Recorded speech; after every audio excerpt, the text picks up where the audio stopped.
Um, I would say, for most, if anybody's out there listening, they're thinking about starting a business or they're kind of in the first year or two, I'd say 99% of the people this would apply to is Welcome to the Business After Hours, where the ties loosen, the suit relax, and we talk business without the boardroom. Grab your favorite drink, kick back, and let's dive into the world of business after hours.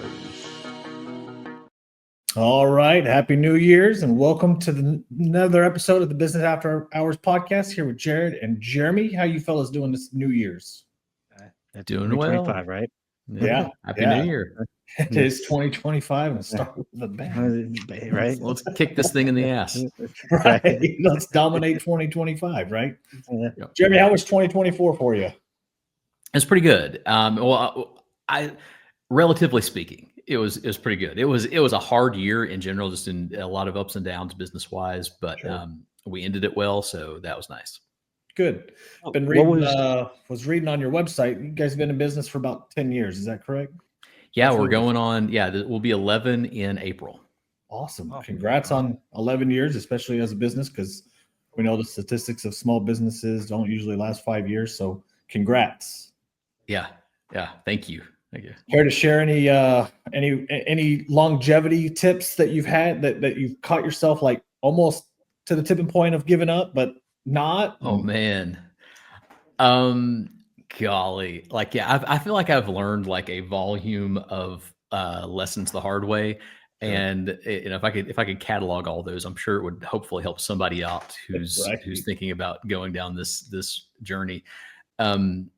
I would say, for most, if anybody's out there listening, they're thinking about starting a business or they're kind of in the first year or two, I'd say 99% of the people this would apply to is just charge more.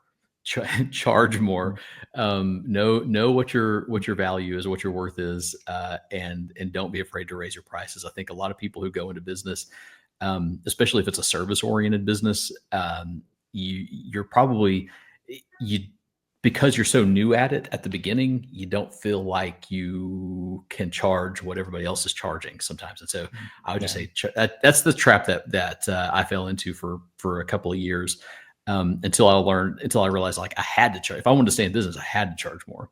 So was it a comfort level that like you just kind of like were like, okay, now I feel comfortable, or was it like more of a must? Like I have to stay in business, like you said? I think it was a little bit of both. I don't think even if I knew that that's what business required, I don't know if I could come out of the gate swinging as hard as we are now. But I think it was a little bit of both. Partly it was a kind of a breaking point of like, all right, if we don't charge X amount per hour or per project, we're going to lose money. But it was also we feel like we have the portfolio to do this now. Sure. Right? We have the reputation to do this now. I think getting this like starting out, I don't want to say you almost have to charge a little bit less, but I would say even then most people can probably charge more than what they are.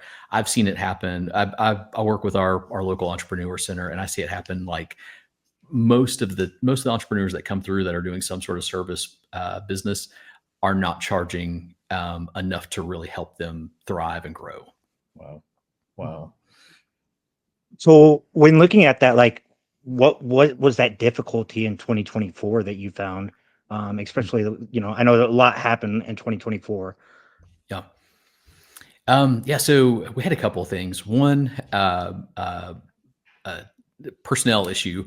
We had a little bit of a hiccup in the first half of the year, and then the second half, we had a client just like totally just stiff us for a pretty large bill, and it was one of those where they came in like, hey, we want to do all these things, we need it done fast, and so we and this is another hard lesson that I learned. We adjusted our processes a little bit to accommodate this client, which we shouldn't have done. We should have stuck to our process. We should have stuck to how we do things. In particular, payment up front. on certain services. And we were promised a check, we were promised a check, we were promised a check while we were running ads. And then at the end of the day, we said, "Hey, we can't run any more ads for you until you pay us." And then they said, "No, we're not paying you anything." It just kind of yeah. It's sometimes in the business world, you've got to have the systems and the processes in place to protect your business. And that was a hard lesson for me, that we went outside of that just a little bit, and it really burned us. So looking back, like, what would you have changed different? I mean, besides obviously charging, but like, what do you feel like you didn't need to charge them right away versus, stepping away from your processes? Yeah, I think it was, so, I mean, it was a reputable company, right? We knew them from the community. They'd been around for a while. And so we really didn't, I think we gave them the benefit of the doubt. And I think it just goes back to, fences make good neighbors. And if you stick to your processes, stick to your contracts and everything, in the ways that it protects you and your business, you will be better off for it in the long run. If you lose business over sticking to your processes or your contracts, it's probably not business you'd want. So how do you like when you find out that you got screwed, right? Like what's the next step for you? Do you just say screw it, like I'm fucked essentially, on that money, or is there some way you thought you had to fight, or that, Yeah, like, we explored our options of, like, is it worth it to take it to court and do something? And I don't know if this applies to everywhere, but like in the community that we're in, if it's under 25,000, which it was a little north of 25,000, to put it in context. Wow. But if it's under 25,000, like, you can get by with it in a lower court where it doesn't really cost that much money. If it's above 25,000, you probably are going to run into some sort of court battle, where it's going to be, a lengthy process where you're going to pay. But even if we won either one of those avenues, all we would get is a piece of paper saying they owe you money. You don't actually get any money out of it. And so at the end of the day, it was just like, this just isn't worth it for us. It stinks. Yeah. So you just kind of have to eat it. Hard pill. Yeah. Looking back, did you see the signs that, like, maybe you were in the process of getting schmoozed over, or? A little bit. Yeah. I think we had some red flags that we should have addressed immediately, that we didn't. So yeah, no, like, nice lesson, right? Unfortunately, expensive lesson. The other thing you kind of mentioned as well was, like, you said you were struggling a little bit in the early months with employee things. Mm-hmm. Like, what I guess, can you go a little bit deeper into, like, what that meant? Like, whether you're trying to hire, fire, but Yeah. So we had an issue where a couple of employees were and we've got a team of about 16 folks. And at the time we had a couple of employees that were really kind of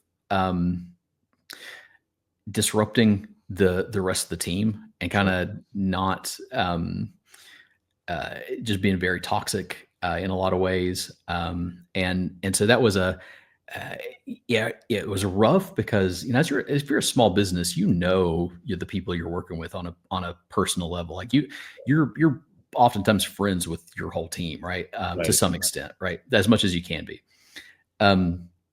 And so it was a difficult situation to address, because these were people that I had grown to care for and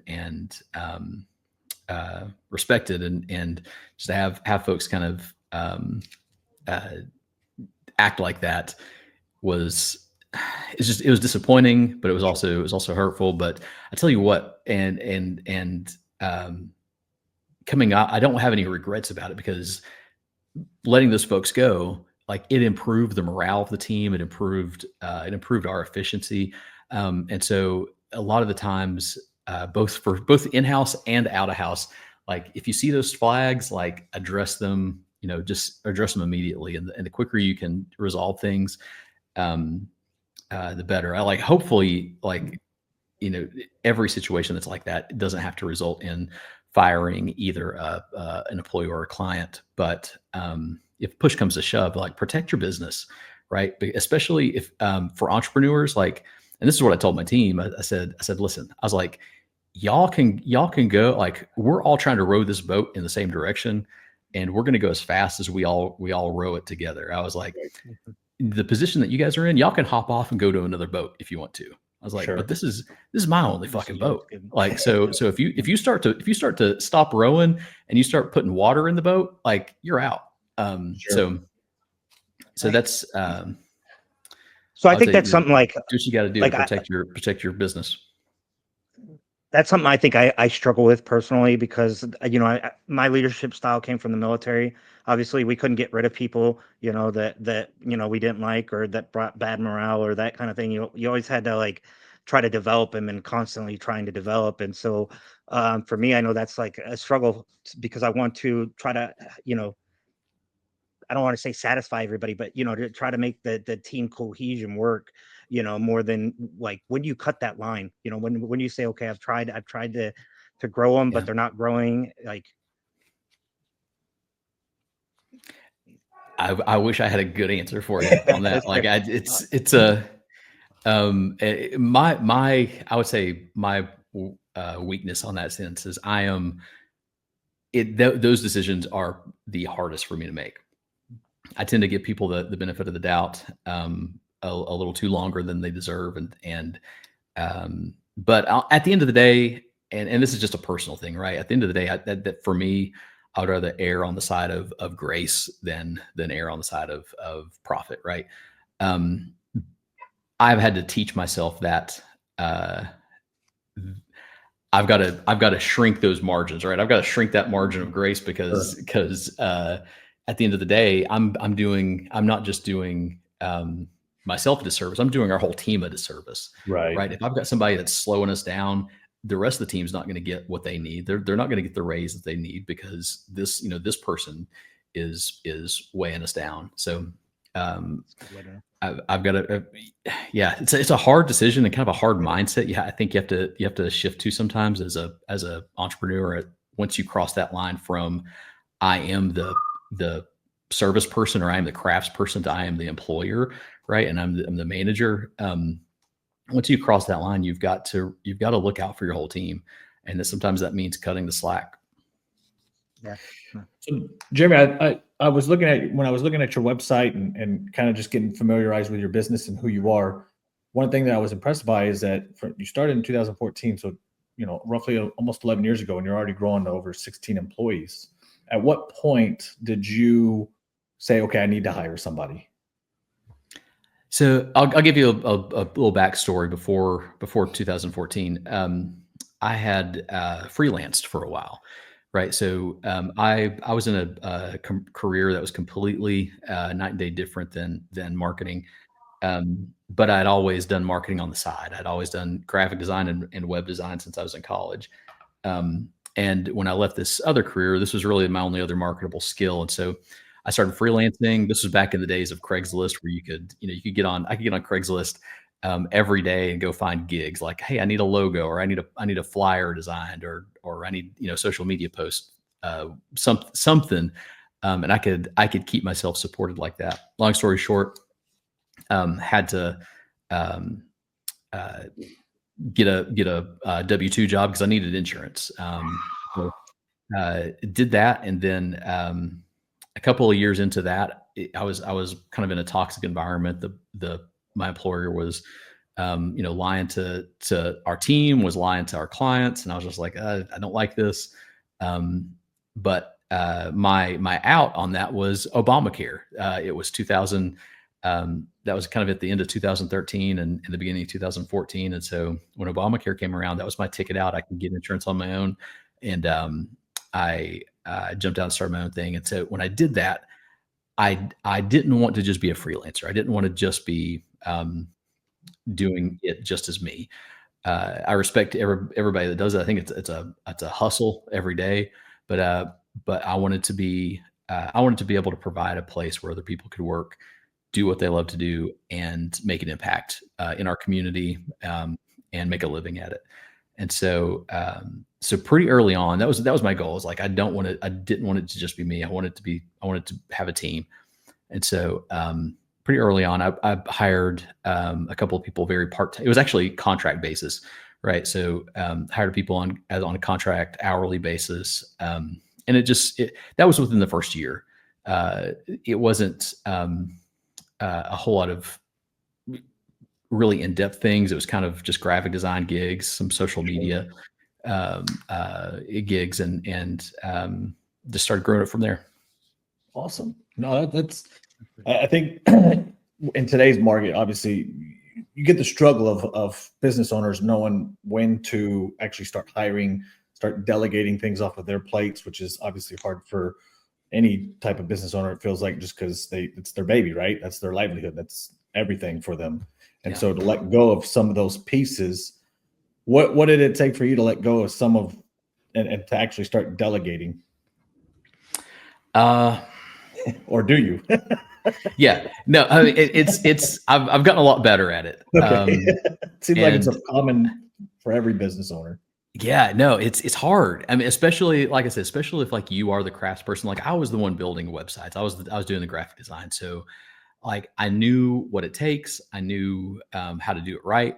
And so your chances are you're not going to find someone that's going to just fresh out of the gates do it as good or the way that you want it done, right? Sure. And so I think it requires some patience, and finding good people. I think that's the key. Finding good people that have the kind of the core of the skill that you're looking for. One example that I'll give is one of our web designers. She actually, so in 2020, we pivoted. So we're a marketing agency, but we pivoted because like marketing budgets dried up in 2020. And we found this software that we could do virtual events with. And we're like, hey, we can sell virtual events because it was all the rage. And we wound up working with companies all over the country, from all the way in Canada, and hosting virtual events. And so I hired on someone part-time that had events planning background. So she knew how to like orchestrate events, and it was just a matter of translating it to a virtual. So towards the end of 2020, she's like, hey, I really want to, do some design stuff. And I was like, well, let's give it a shot. Here's some tools, start to learn. But with her, I knew she was a solid person, right? Reliable, dependable. And she just kind of put her nose to the grindstone and started learning web design. Now she's turning out some just killer websites that me personally, I would never have been able to do. Right. And so she's doing some designs and things that just blow me away. And I think those sort of stories to that extent are probably, somewhat rare, but I think the principle applies. Is like, hire good people that are dependable, and at least have they have a core set of skills that you can build on. Sure. And then just go with that, and just understand that like it's not going to be perfect, and it's going to be a little messy at the beginning. But as you teach them and give them opportunities to fail, they'll learn. How hard has it been to let that rope go a little bit? Oh goodness. I would say it's been probably a couple of years since I've really had to worry too much with it. Now it's like, I don't want to touch it. Like, don't get me near a website. I don't want to touch a website, please. I still do. There's certain projects that I have to get involved in a little bit, but now it's just kind of second nature. It's just like, all right, this is going to be a Nicole project, or this is going to be a Will project, and just let them do it. I think the hardest part for me in all of that was learning that my way is not always the best way. Like, just sometimes it's my way just because I like it that way. It doesn't mean it's necessarily the way everybody likes it. And so learning that my opinions aren't worth gold is important.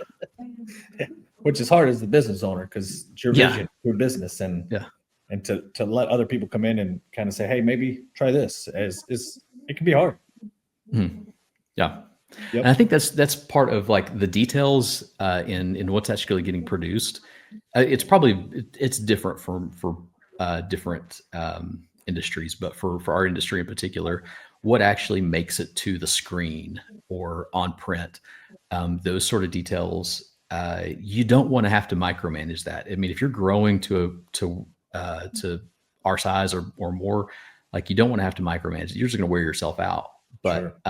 But you can manage and you really protect your systems and your processes. And I think that's important. And that's we've kind of we keep on bumping up against this ceiling of about 16 or 17 people, and then we'll drop down a little bit and go back up. And what I've realized is we're at this level is that if we fudge one of these systems, then it's going to affect the whole team, right? It just slows everything down. It disrupts things, and so protecting those systems and those processes is really important to keep your growing. Is your whole team remote, or are y'all in office? We're technically we're hybrid, but we're all local. So we it's mostly in office, but then everybody's gets a day and a half to do remote. Okay. Okay. Was that something that COVID kind of spurred on? Because yeah. Like, yeah, and it varies. Like, so we got a couple people on the team that like they hate working from home. Like they don't feel like they're working if they're working from home. But then we get other people that do some of their best work from home. So sure. How's that been navigating that? And then obviously, because I'm sure you guys went from full-time remote to now hybrid. So how was that? It had its bumps. Yeah. It had its bumps, but I think everybody, but I think that the whole world has kind of experienced that a little bit.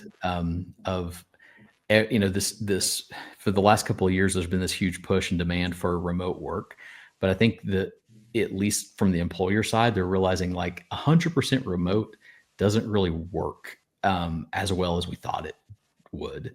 And so there's a little bit of a arc back towards at least hybrid, if not fully in office. Sure. And I think we've kind of been on that same trajectory. Why do you find it important for people or for your employees to come to the office versus working from home? I think there's just a chemistry and a teamwork that happens in person that you just can't replicate on video. As much as we try, like I don't think the dynamics of having people in the same room talking and going over ideas and brainstorming and whatnot, like you just don't get that. Those ideas that just come from those water cooler conversations of, oh, hey, I never thought about that. Let's try. And then you just riff on that. Right. And for what we do, those sort of things are important, right? Yeah, like our clients come to us because we have great ideas and we have great concepts for brands, for ads, all those sort of things. And so those sort of things happen best when it's in a community, right? Oh yeah. And you just don't get that community when you're all sitting at home and logging into a meeting every once in a while. Yeah, it's hard to get collaborative on a Zoom. It truly is. But when you're in that office setting and being able to toss ideas back and forth on a whiteboard, or like you said, around the water hole, definitely in your situation specifically, I could see exactly where that would be beneficial to have them in work for sure. Absolutely. I agree. Yeah. Well, Jeremy, we're at the end of our time here. What we like to do is give you an opportunity just to, showcase your company. Tell us what you do, a little advertisement for yourself so that we can draw people to you. So, so thanks. And by the way, thanks. Great conversation. Really appreciate you guys. So Epic 9, we are a full service marketing agency. Our ideal client is in that 3 million or more revenue a year range. And so if you're not in that, if you're below that, or really if you're below that $1 million a year mark, we've just launched what we called Climb Club. It's for local businesses who are either just starting or who want to grow and get over that $1 million a year revenue mark. It's a community of other small business owners, really kind of encouraging, pushing each other along. You get resources, how-to guides, video courses, and weekly masterminds to really help you figure out how do you do your own marketing. Because at the end of the day, if you're making less than $1 million a year, 9 times out of 10, it does not make sense for you to come pay an agency. Because with the budget you have, you need to use every dollar of that as efficiently as possible. And when you're at that level, paying an agency is just not very efficient. Now, if you have $3,000 or $4,000 a month to spend, that's when it starts maybe making a little more sense. But for those folks who are really just trying to get over that $1 million threshold, these are the tools to help you get there. And so, so that's kind of what we're kind of pumped about these days, is really helping local smaller businesses. But if you've got audiences that's in either of those categories, feel free to reach out to us. You can find more info about Epic 9 at epic9.com. And you can find more info about the Climb Club at theclimbclub.com. And if you're a reader and you like to read books, I just published a book this last year called Climb, about it actually follows the story of a local business having to rebrand and figure out their marketing. And so it gives you a lot of practical, concrete ideas for how do you implement a good marketing strategy. Awesome. I love that you guys help smaller businesses too. And that's partially why we started this podcast, is to try to help small businesses as well. So definitely that's where my heart, man, that's where my heart is. Like that they're the lifeblood of our community, and they're the unsung heroes, our local entrepreneurs. So absolutely, people don't understand the risk and the vulnerability it takes for someone to go and do that. So we want to give them all the help we can. Real quick, where's local for you? What do you consider local?